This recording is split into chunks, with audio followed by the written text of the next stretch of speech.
Tal como ya lo escuchamos, es hoy el primer domingo después de Trinidad. Pero no es el último, sino que seguirán, ¿alguien sabe cuántos domingos después de Trinidad más?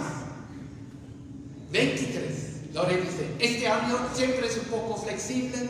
Este año serán 23 domingos después de Trinidad. Creo que hasta noviembre. Después vienen los tres últimos domingos del año eclesiástico y después comienza el nuevo año eclesiástico. Pero de eso aún no hablamos. Eso significa que estos domingos que vienen ahora tienen una temática especial. Venimos de Navidad, nacimiento, después pasión, cruz, resurrección, ascensión, Pentecostés. Las 5 fiestas importantes grandes. Y ahora en esos 23 domingos después de Trinidad, ¿qué vamos a celebrar? ¿Qué vamos a hacer? ¿Alguna proposición? ¿Qué podríamos hacer durante esos 23 domingos después de Trinidad? ¿Cómo?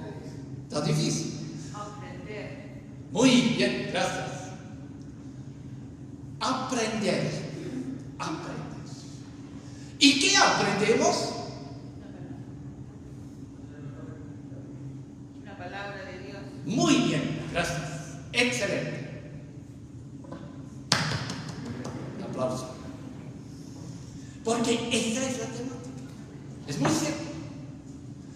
En esos 23 domingos después de Trinidad, queremos aprender de la palabra de Dios. En los distintos ámbitos de nuestra vida. En la vida familiar, en la vida comunitaria, en la vida política, o sea, cuál es el lugar del cristiano en el mundo, en la vida personal, etcétera, etcétera, profesional. Hay muchos temas de los cuales podemos reflexionar. Y el tema de los 23 domingos después de Trinidad es cómo vivo todo esto, lo que hizo Cristo por nosotros. ¿Qué significa eso?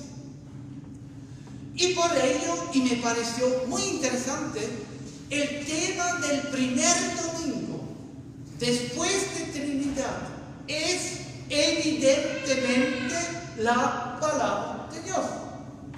Ese es el tema. O dicho de una manera un poco diferente, ¿cómo reacciono frente a la palabra de Dios? Ese en el fondo es el tema. ¿Cómo reacciono frente a la palabra de Dios? ¿Qué papel juega la palabra de Dios en mi vida? ¿Qué palabra juega la palabra de Dios en las decisiones del directorio? ¿Por dónde andamos? ¿Cómo tomamos decisiones? Frente a las temáticas complejas de nuestro mundo actual. Vivimos en un mundo complejo, todos lo sabemos.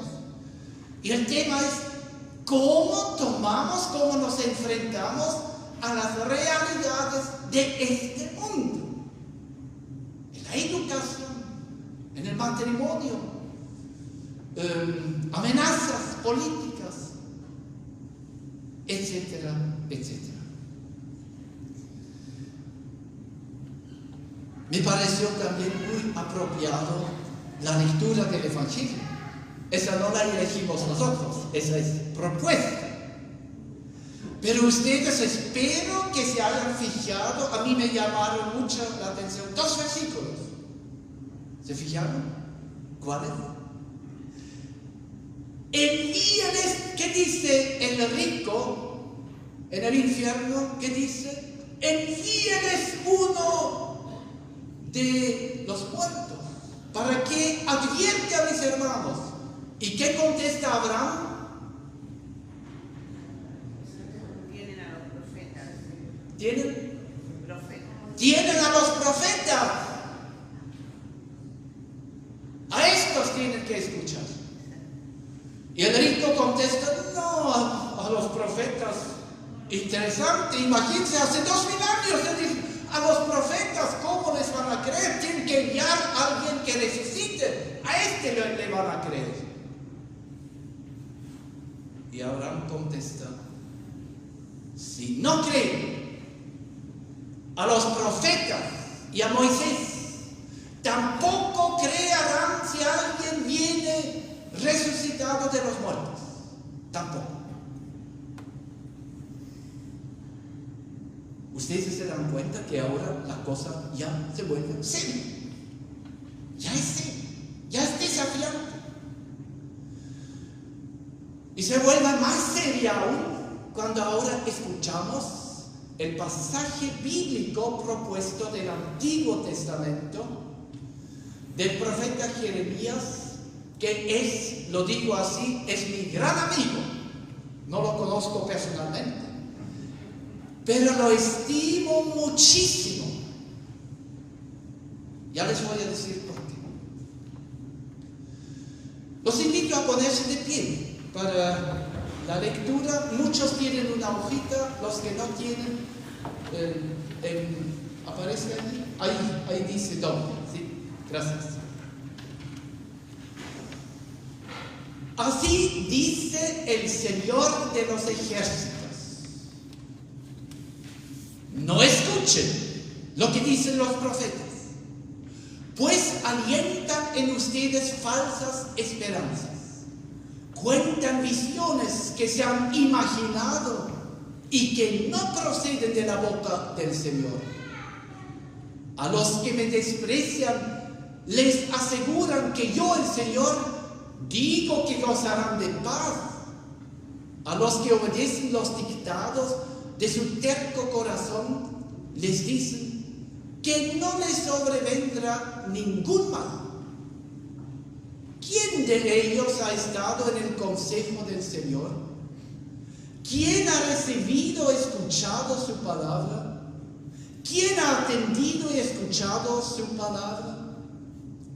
La tempestad del Señor se ha desatado con furor. Un torbellino se cierne amenazante sobre la cabeza de los malvados. La ira del Señor no cesará hasta que haya realizado por completo los propósitos de su corazón. Al final de los tiempos lo comprenderán con claridad. Yo no envié a esos profetas, pero ellos corrieron a llevar sus mensajes. Ni siquiera hablé, pero ellos profetizaron. Si hubieran estado en mi consejo, habrían proclamado mis palabras a mi pueblo. Lo habrían hecho volver de su mal camino y de sus malas acciones. ¿Soy acaso Dios solo de cerca? ¿No soy Dios también de lejos?, afirma el Señor. ¿Podrá el hombre hallar un escondite donde yo no pueda encontrarlo?, afirma el Señor. ¿Acaso no soy yo el que llena los cielos y la tierra?, afirma el Señor. He escuchado lo que dicen los profetas que profieren mentiras en mi nombre, los cuales dicen: he tenido un sueño, he tenido un sueño. ¿Hasta cuándo continuarán los profetas hablando mentiras y delirios de sus propios corazones? Con los sueños que se cuentan unos a otros, pretenden hacer que mi pueblo se olvide de mi nombre, como sus antepasados se olvidaron de mi nombre por el de Baal. El profeta que tenga un sueño, que lo cuente, pero el que reciba mi palabra, que la proclame con fidelidad. ¿Qué tiene que ver la paja con el grano?, afirma el Señor. ¿No es acaso mi palabra como fuego y como martillo que pulveriza la roca?, afirma el Señor. Amén. Por favor, tomen asiento.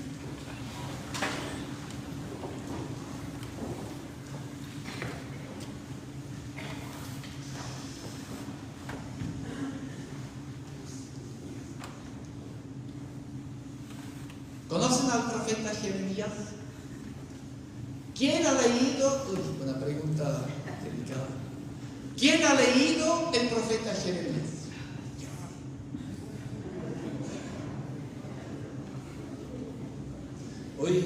Tienen que leerlo.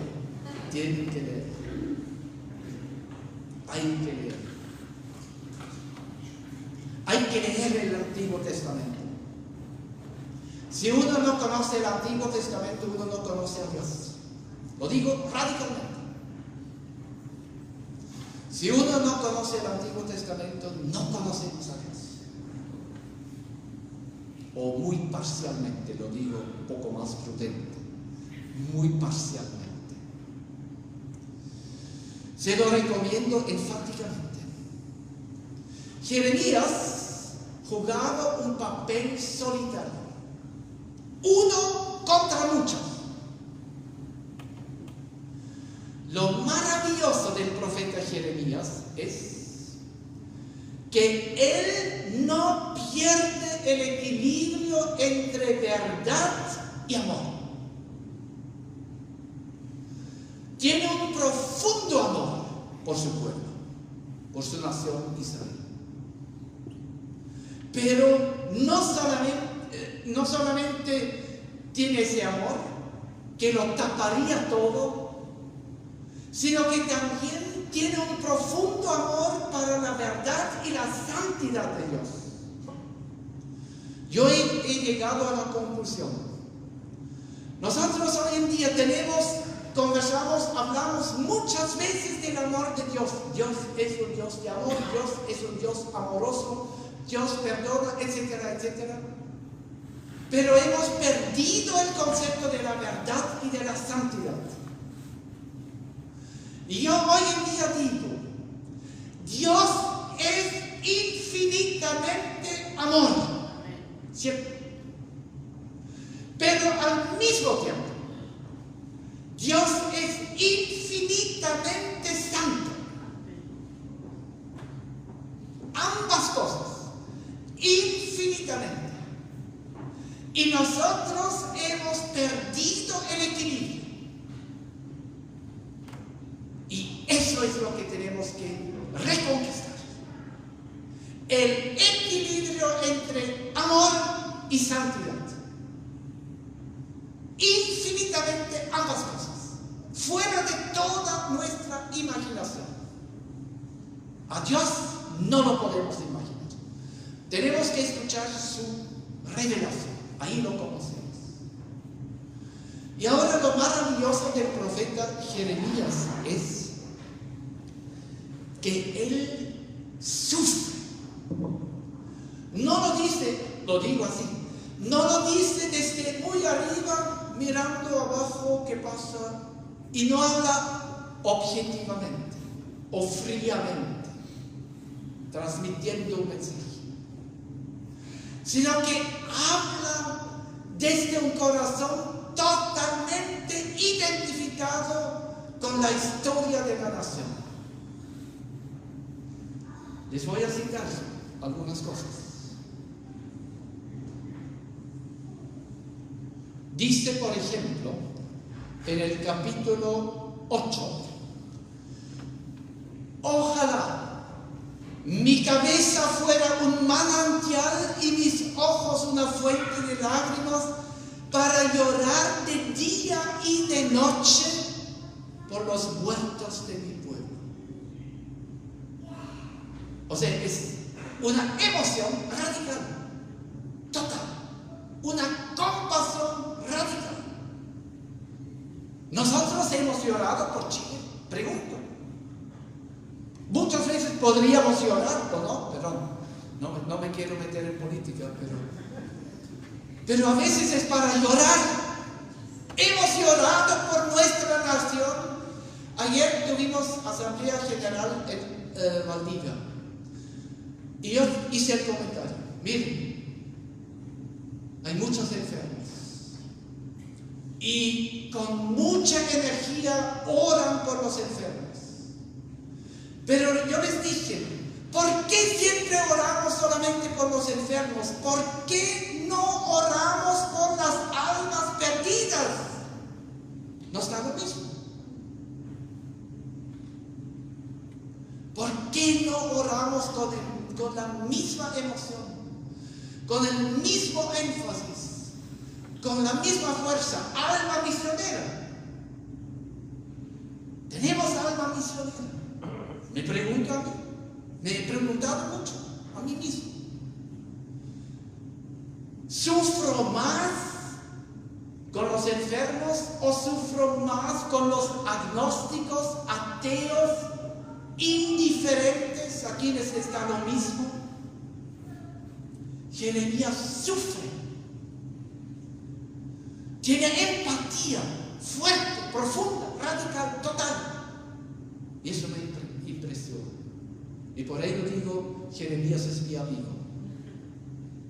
porque aprendo de él, no que sea Jeremías, no.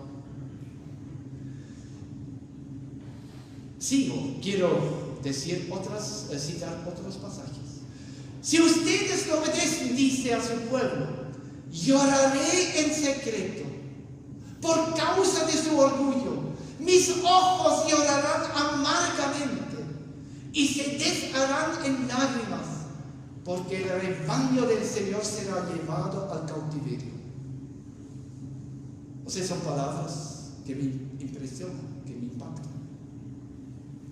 Y después, capítulo 20: maldito el día en que nací, el día en que mi madre me dio a luz no sea bendito. Maldito el hombre que alegró a mi padre cuando le dijo: te ha nacido un hijo varón. ¿Por qué Dios no me dejó morir en el seno de mi madre? Así ella habría sido mi tumba y yo jamás habría salido de su vientre. Porque sufre tanto. Su vida es una vida de sufrimiento, de dolor por su nación. ¿Por qué? Porque hay falsos profetas. Hay falsos profetas que le anuncian a la nación: no va a ser tan grave. El castigo del cual habla el profeta Jeremías, de los 70 años en el exilio de Babilonia, no. A lo máximo, dice que Ananías, otro profeta, a lo máximo 2 años. No más. No. Incluso dice: en 2 años más ustedes volverán de Babilonia y todo lo que el rey Nabucodonosor se llevó. Hay una pelea, una tremenda tensión. En 2 años más todo estará lleno, todo en orden, todo reconstituido, los utensilios del templo, etcétera, etcétera. No se preocupen, gozarán de paz, habrá paz. Israel de nuevo volverá al idilio. ¡Qué bonito, qué positivo es! Así es Dios. ¿Y qué pasa? El profeta Jeremías le dice: si tú tienes razón, entonces yo me equivoqué, pero tú morirás. Y muere. Ananías muere. ¿Y cuánto tiempo estarán en Babilonia? 70. La palabra del profeta Jeremías se cumple. La profecía se cumple. Es real. No mintió. Dijo la verdad. Pero dijo la verdad sufriendo.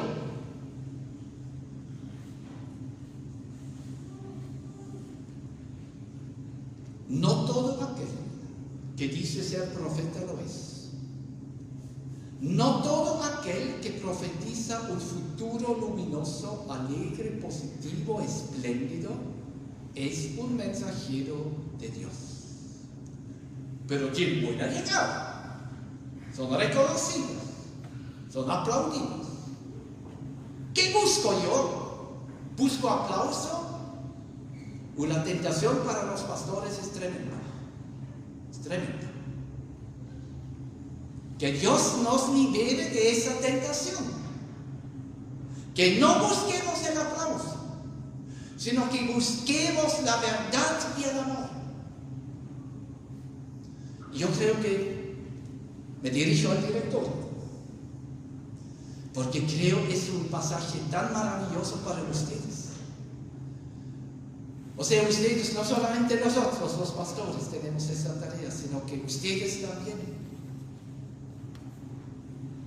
¿Qué preocupación tienen para la comunidad?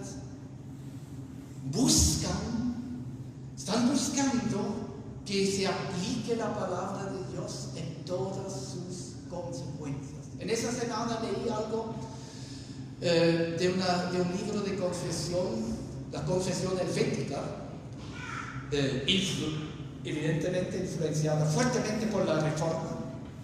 Y allí dicen, el Bullinger, que era reformador de Zürich, él dice: la palabra de Dios es palabra de Dios y no necesitamos razonamiento para fundamentarla. Es palabra de Dios y tiene poder en sí mismo. Eso lo creo. Estoy firmemente convencido de ello. Es palabra de Dios y tiene poder en sí mismo. Tiene muchos desafíos, a veces compleja, difícil, pero normalmente tenemos toda una vida para reflexionar, pensar, meditar, buscar, conversar, discutir, etcétera, etcétera. Pero Jeremías lo pasó mal. Incluso fue encarcelado.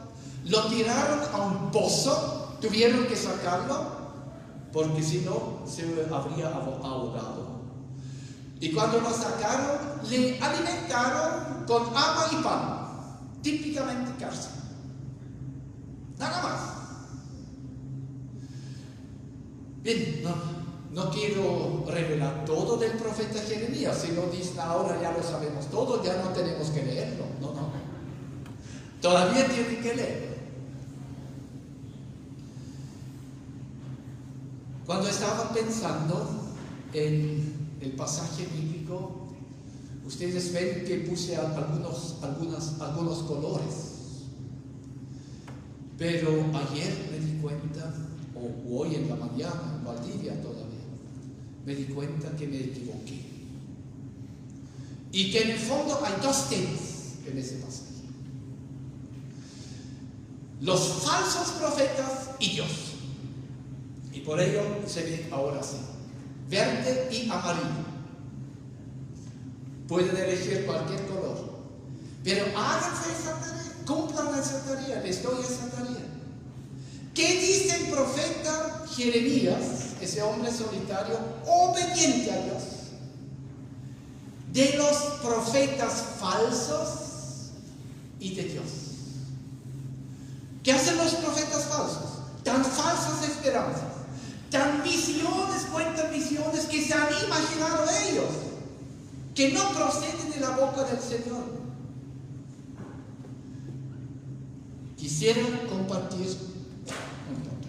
Quisiera compartir algo con ustedes, algo que también me impactó. Lo había elegido, pero ya lo voy a reencontrar. Había leído algo que me asustó. En el año 2021, en la catedral de Berlín, en el Dom de Berlín, una joven, Luisa Neubauer, de Fridays for Future, hizo un sermón en el púlpito. Y desde allí dijo, no voy a citar todo: Dios salvará. Esto lo haremos nosotros. Desde el púlpito dijo eso. Para mí una blasfemia. Y nadie de la comunidad se levantó.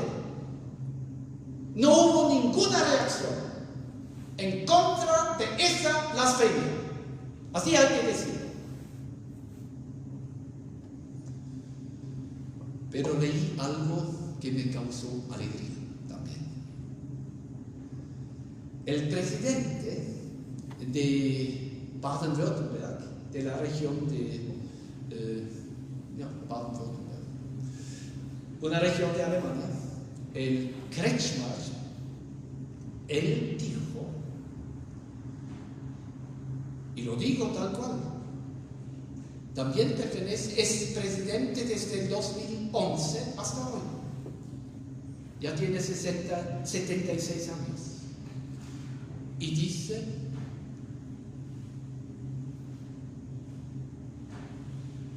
Dios, yo no puedo salvar al mundo,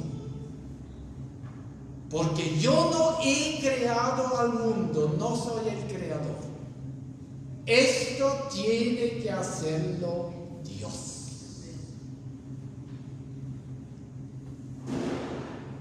Y Kretschmer, Wilfried Kretschmer, es el único político del Partido Verde que es presidente de una región. Eso lo dijo él. Me gustó. No que me guste todo del Partido Verde, pero eso me gustó. Me pareció una confesión enorme que un presidente de una región diga esto. Nosotros no podemos salvar el mundo. Eso tiene que hacerlo Dios. Eso es bíblico. Eso es bíblico auténticamente. Y así podría seguir. No lo voy a hacer. Pero les invito a hacerlo. Analicen lo que dice el profeta de los falsos profetas y analicen lo que dice de Dios. ¿Qué tiene que ver al final? ¿Qué tiene que ver la paja con el grano? ¿Qué es la paja? ¿Qué es la paja? Son las palabras de los falsos profetas. ¿Qué es el grano? La palabra de Dios. Los falsos profetas trillan paja. Punto. Y nosotros, todos, una comunidad, no necesita paja. Necesitamos grano, la palabra de Dios. Y termina así.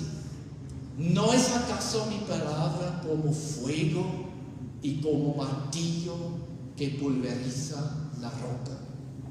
Así es la palabra de Dios. Pulveriza la roca. Pulveriza los corazones orgullosos. Esto hace la palabra de Dios. Queridos, que así sea aquí en nuestra comunidad de Osorno, en nuestra comunidad de Valdivia, donde actualmente vivimos por razones familiares, en Santiago, en nuestra iglesia luterana, que la palabra de Dios muestre su poder y que nosotros tengamos un corazón lleno de verdad, pero también lleno de amor.